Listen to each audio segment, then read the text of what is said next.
siang, salam dan bahagia. Perkenalkan saya Petrus Afendi, calon guru penggerak dari SMA Swasta Katolik Baktiarsa Maumere, Kabupaten Sika. Kali ini saya akan melakukan praktik coaching dan sudah menunggu saya itu seorang ibu yang sangat cantik sekali, Ibu Lili namanya, guru PPKN. Nah, beliau kemarin sudah kontak saya dan kami janjian untuk melakukan pertemuan. Jadi Ibu Lili ini ingin bincang-bincang dengan saya. Nah, saya akan menuju ke tempat Ibu Lili karena kami dua janjian jam 11.25. Jadi ikuti saya. Halo Ibu Lili. Halo Bu Fendi. Wow. Sudah dari tadi Bu? Ya lumayan. Oh, lumayan ya. Iya. Aduh, mohon maaf ya, saya baru dari kelas, jadi tidak bisa langsung. Kesian ibunya sudah menunggu dari tadi. Tidak apa-apa Pak Fendi. Oh, tidak apa-apa ya. Bagaimana hari ini, sehat? Puji Tuhan sehat. Oh iya, ibu sudah ada kelas atau sudah selesai kelas? Sudah selesai hari ini Oh, sudah sudah selesai. selesai. Hanya resnya satu kelas saja. Oh iya, baguslah. Sehingga kita bisa lebih leluasa ya Iya. untuk berbincang-bincang ya, seperti apa yang sudah ditelepon kemarin. Oh iya Pak Fendi. Ya, saya memang sudah kenal dengan ibu juga lama, tapi apa ya, pengen tahu lebih dalam saja ibu terkait dengan apa ya, selama mengajar di SMA Baktiarsa ini. Saya di sini sudah 1 tahun 3 bulan. Itu kita juga Ya, 1 tahun 3 bulan. Bagaimana apa yang ibu alami di sini? Senang nggak dengan suasana di Baktiarsa? Ya puji Tuhan senang. Kemudian tanggung jawab besar menjadi seorang guru harus profesional, tetapi saya jalaninya dengan santai. Oke, wow, keren. Jalani dengan santai, ini luar biasa sekali ya. Apalagi zaman sekarang ya, Iya. guru muda gitu, itu untuk komitmen yang seperti ibu sampaikan tadi ya, itu jarang-jarang. Jadi saya sangat mengapresiasi untuk hal ini. Iya, silakan. Oke, kita mulai saja ya. Kesian ibu sudah menunggu dari tadi. Kemudian mungkin ada hal yang mau disampaikan ibu Ya, dalam kesempatan ini. Siapa tahu saya bisa membantu ibu. Mungkin bisa cerita. kemarin kan saya sempat telepon Pak Fendi. Iya. Nah, karena kemarin juga waktu tidak ada, jadi kepalanya baru bisa hari ini. Iya. Memang di telepon kemarin itu saya sampainya kurang jelas. Iya. Jadi karena Pak juga sibuk, jadi saya tidak bisa leluasa untuk sampaikan ke Pak. Begini Pak, saya kan ngajar mata pelajaran PPKN. Nah, saya ada menemukan masalah dan saya sendiri juga sulit untuk mengatasi itu. Di kelas saya yang mengajar kelas MIPA, kedua MIPA 1 itu ada sekitar 5 orang anak. Sekitar 5 orang anak. Mereka itu lebih ke individu begitu Pak. Jadi macam kayak minder, kurang percaya diri. Kemudian yang jadi persoalan berikutnya, mereka tadi itu materi pembelajaran itu terlambat juga Pak. Jadi saya sudah banyak cara untuk agar mereka ini bisa tapi ya belum maksimal. Oh iya, aduh ini sangat menarik sekali ya. Ini memang bukan persoalan ibu ya, tapi itu bukan ini juga bisa menjadi persoalan banyak guru ya, termasuk saya sendiri. Iya, Pak. Juga mungkin punya kemiripan ya persoalan yang sama. Nah, mungkin pertama ya yang ingin saya tanyakan kepada ibu, ini terkait dengan apa yang ibu inginkan, ya. Apa yang ibu inginkan dalam kegiatan kita ini? Tentunya yang saya inginkan itu adalah solusi dari permasalahan yang saya hadapi. Mungkin setelah sebentar saya dengan Pak bercerita apa yang saya alami, mungkin nanti saya bisa menemukan apa yang saya butuhkan dan saya bisa bawakan ke kelas nanti begitu. Oke, baik. Sebetulnya mungkin saya juga belum banyak pengalaman ya, tapi sekiranya apa yang nanti kita bicarakan sebentar itu kita bisa kita menemukan sendiri. Yang pastinya tentunya adalah solusinya adalah di ibu sendiri, atau diri kita sendiri. Nah, terkait dengan apa yang ibu sampaikan tadi ini, di sini saya lihat ada dua persoalan ya. Jadi masalah anak minder atau kurang percaya diri di kelas ya. Kemudian ada anak yang materinya terlambat, mungkin ujung dari tentang minder, kurang percaya diri, kurang bertanya, materinya terlambat, bukan begitu ibu? Iya, seperti itu. Seperti ini ya. Itu, ya. Nah, kira-kira apa yang ibu sudah lakukan terhadap masalah ini? Kalau untuk anak-anak yang minder tadi dengan terlambat itu, yang saya buat itu selama ini, saya lebih mendekatkan diri ke mereka itu sebagai teman, bukan sebagai seorang guru. Jadi saya buat mereka senyaman mungkin dengan saya, sehingga mungkin dengan cara seperti itu mereka akan lebih percaya diri. Guru saja bisa terima saya seperti ini, bagaimana dengan teman-teman? Terus yang terkait dengan pembelajaran yang terlambat, saya selalu ingatkan WA group, dan di sini selalu ada WA group setiap mata pelajaran, termasuk saya juga. Jadi saya selalu ingatkan mereka lewat WA group. Oke. Jadi ini menarik sekali ya, menjadikan anak itu adalah teman belajar atau sahabat. Apakah anak-anak yang berlima tadi, dalam hal ini yang persoalan 5 anak tadi, mereka juga mengalami hal yang sama atau merasa bahwa ibu itu adalah sahabat belajar mereka? Kalau menurut saya yang saya rasakan bahwa mereka juga menganggap saya sebagai teman. Karena ketika saya menyampaikan sesuatu, responnya bagus. Jadi mereka tidak segan tetapi menghargai. Nah, jadi ketika kita berkomunikasi seperti ini, mereka bisa nyambung begitu. Kalau kita berbicara bisa nyambung. Tetap perlakukan saya mereka sebagai teman begitu. Jadi enjoy, tetapi tidak dia lebih kayak sopan begitu, menghargai saya sebagai guru, tetapi mereka mendekatkan diri sebagai teman, tapi memperlakukan saya seperti guru. Oh begitu, itu bagus sekali ya, sangat menarik ya. Tapi itu belum berdampak ya. Belum. Itu kira-kira apa yang hal ibu bahwa mereka juga nyaman dengan ibu, tapi itu belum bisa dibuktikan. Iya. Nah itu kira-kira menarik. Mungkin tapi ini menurut saya, saya bisa jadi karena pergaulan mereka di dalam kelas juga. Pergaulan mereka di dalam kelas yang terlambat mereka teman sendiri, kemudian yang pintar itu sendiri, yang sedang sendiri. Mungkin itu bisa jadi yang buat mereka minder.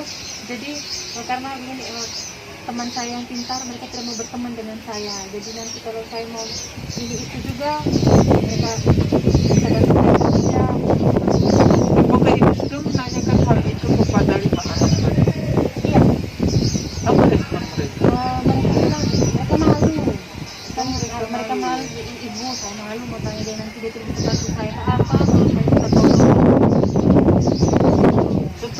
anak-anak menyampaikan ke ibu demikian, apa yang ibu lakukan? Yang saya buat itu selama ini, saya sampaikan kepada teman-teman di dalam kelas sebelum memulai pelajaran. Saya sampaikan, tolong ya, bantu teman-teman kalian yang terlambat itu. Nah, jadi mungkin dengan cara seperti itu teman-teman yang bisa tadi itu ya bisalah membantu teman-teman yang tadi yang 5 orang itu. Itu baru sebatas himbauannya, Bu, ya? Ya itu lebih sebatas Oh himbauan. iya. Saya bilang, Menurut ibu bagaimana? rencana Belum pada menurut ibu bagaimana? Apakah himbauan itu efektif? belum efektif karena perkembangannya juga belum terlalu menunjuk ke yang lebih signifikan tidak. Nah, apakah ibu sudah pernah komunikasi dengan mereka dari hati? Sudah pernah seperti yang tadi saya jelaskan sebelumnya, sudah pernah. Mereka katakan tadi ya, malu nanti membantu ketiga, jadi ada rasa tidak percaya diri, baru takut teman bantu tidak, jadi ada perasaan itu. Terus setelah itu ibu merespon mereka seperti apa? Kalau saya lebih merespon ke mereka begini Pak. Kalian semua datang ke sini itu karena belajar itu karena ketidaktahuan. Kita tidak tahu, makanya kita belajar. Kalau semua orang tahu, buat apa belajar? Jadi kita semua ini dalam proses belajar. Cuman ada yang cepat, ada yang lambat. Saya hanya lebih kepada motivasi mereka seperti itu. Baik. Bagus ya sudah pada proses memotivasi ya, tapi walaupun memang belum pelaksanaannya belum. Nah, dalam proses motivasi yang tadi ibu sudah sampaikan, ternyata memang belum berdampak ya. Iya.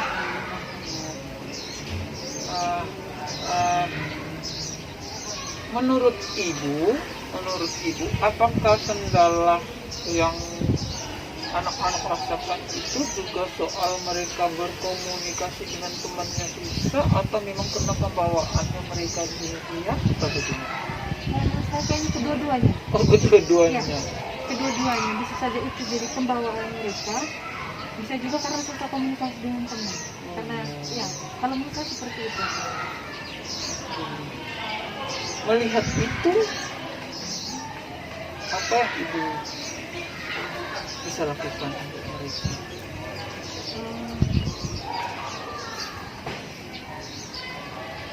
Yang saya lakukan kalau punya anak seperti itu, menurut saya pikirkan sekarang ini. Iya.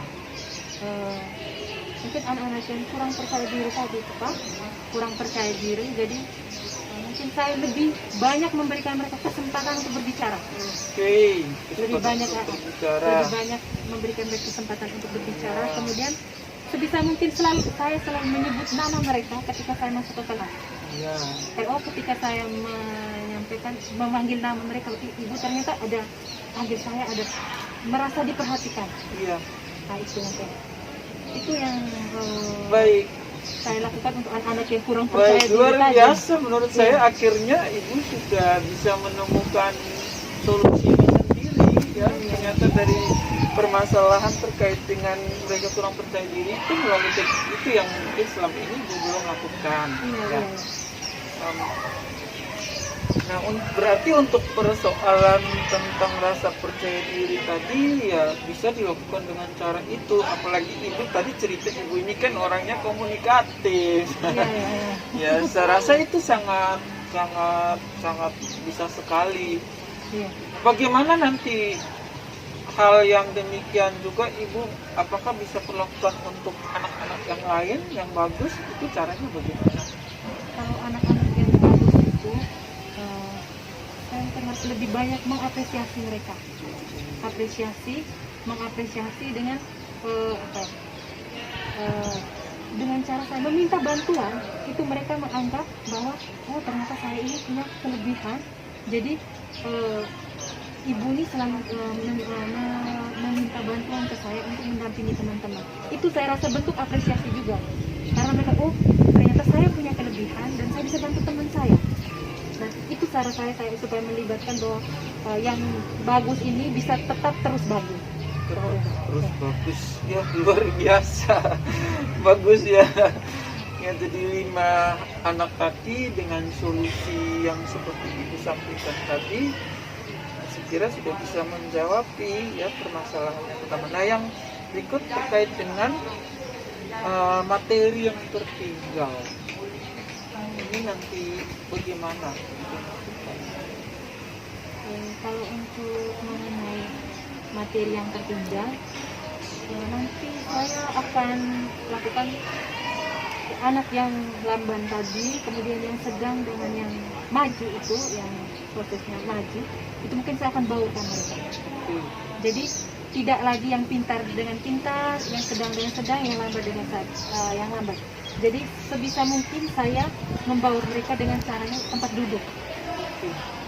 Tempat duduk mereka harus bersebelahan dengan yang misalnya yang lamban tadi, ya kita kasih dekatlah dia dengan yang lebih bagus lagi tadi.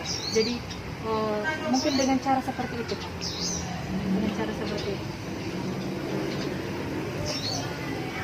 Bagus ya.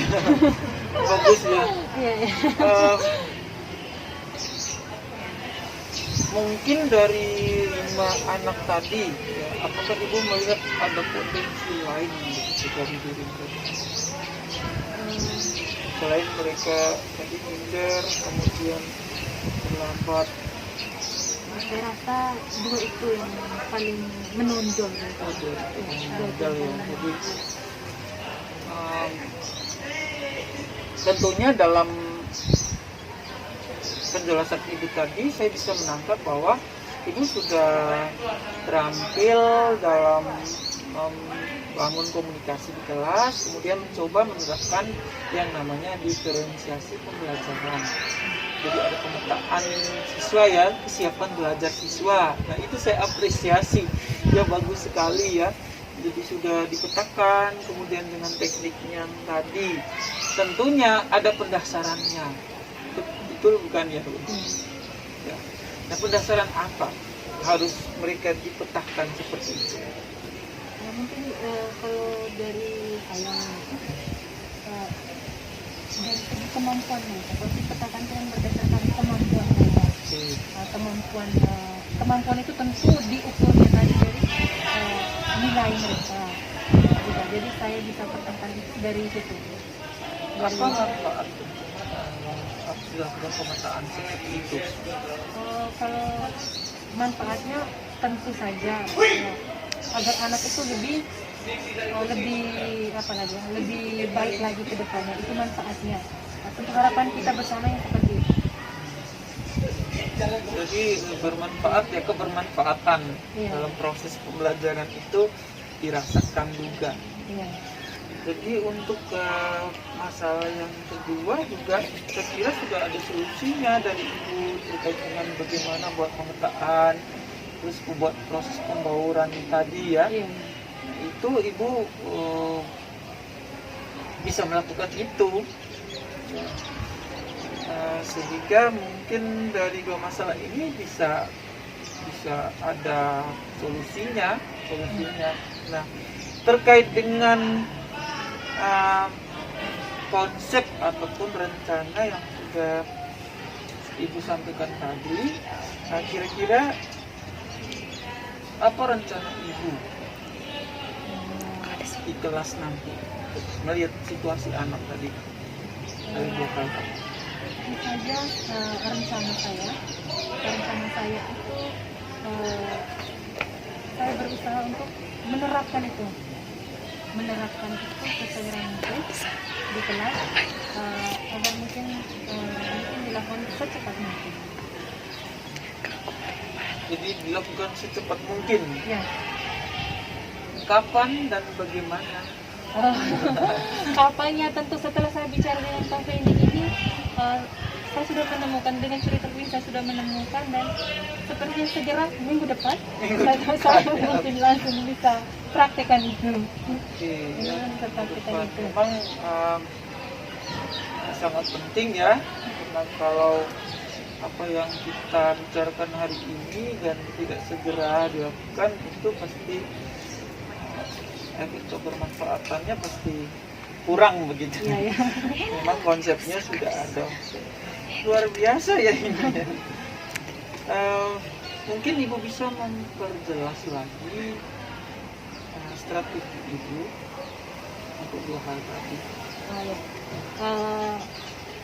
Yang saya akan mulai lakukan minggu depan itu, tentu tadi dengan permasalahan pertama tadi, anak kurang percaya diri.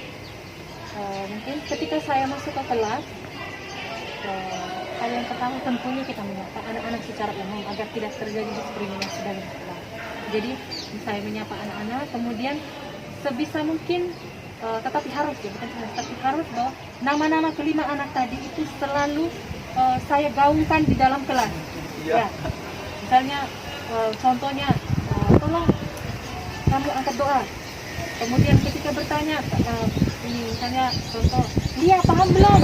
Nah, jadi selalu menyebutkan nama mereka saat saya dalam kelas, terus memberikan mereka kesempatan untuk berbicara. Jadi misalnya saya memaparkan sesuatu, kemudian saya minta pendapat mereka.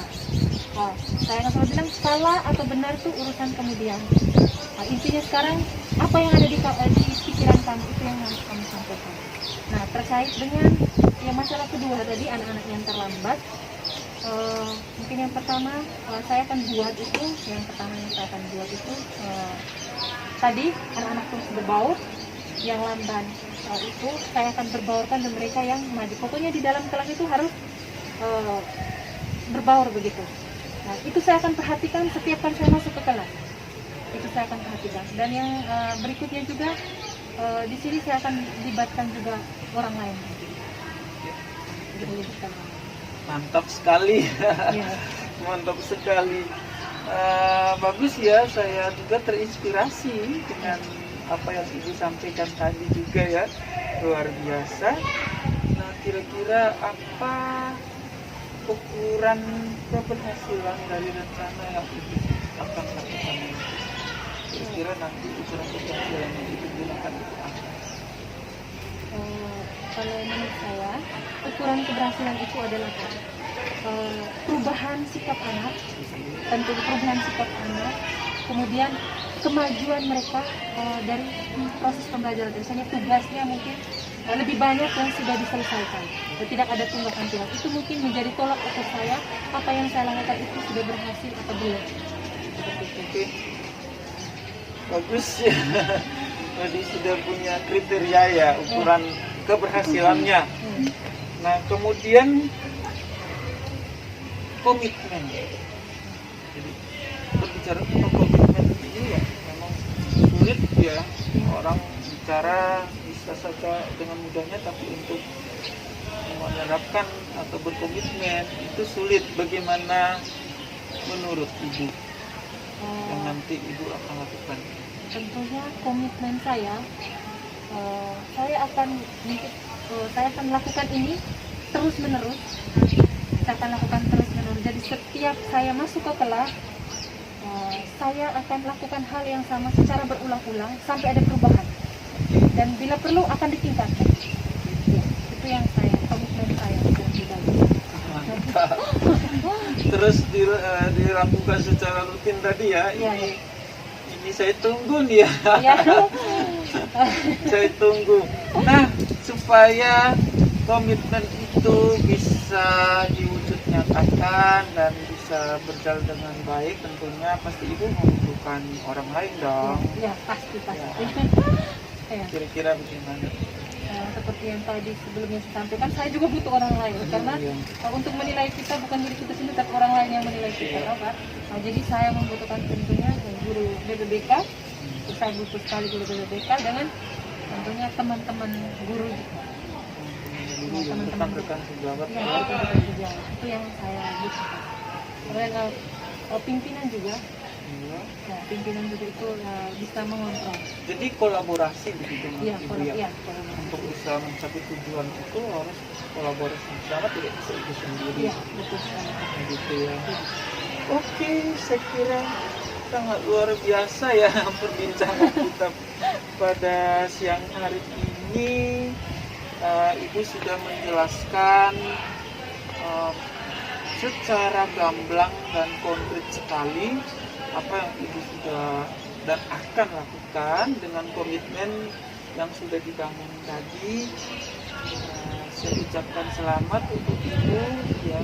Ini juga menjadi salah satu bahan pembelajaran untuk saya juga, karena kita sesama rekan pembelajar tentunya hal-hal baik dari Ibu itu bisa juga menjadi bahan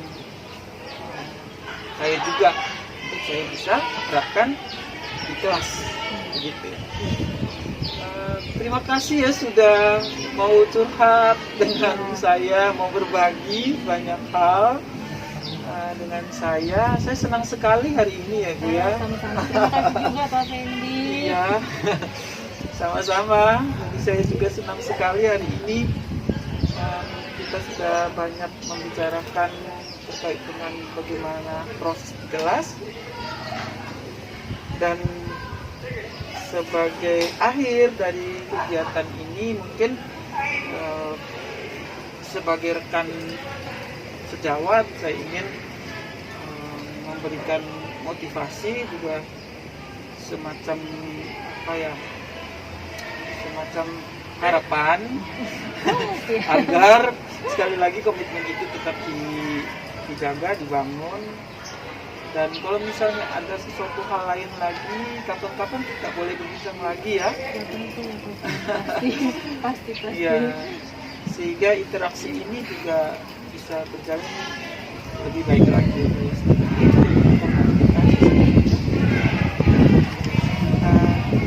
Semoga anak-anak Ibu yang 5 tadi bisa secepatnya ya teratasi dan juga teman-teman yang tertinggalnya saling memotivasi, saling kolaborasi kelas. Nah, demikian perbincangan saya dan Ibu Lili. Sudah banyak hal yang kami bincangkan. Dari proses ini saya ingin katakan bahwa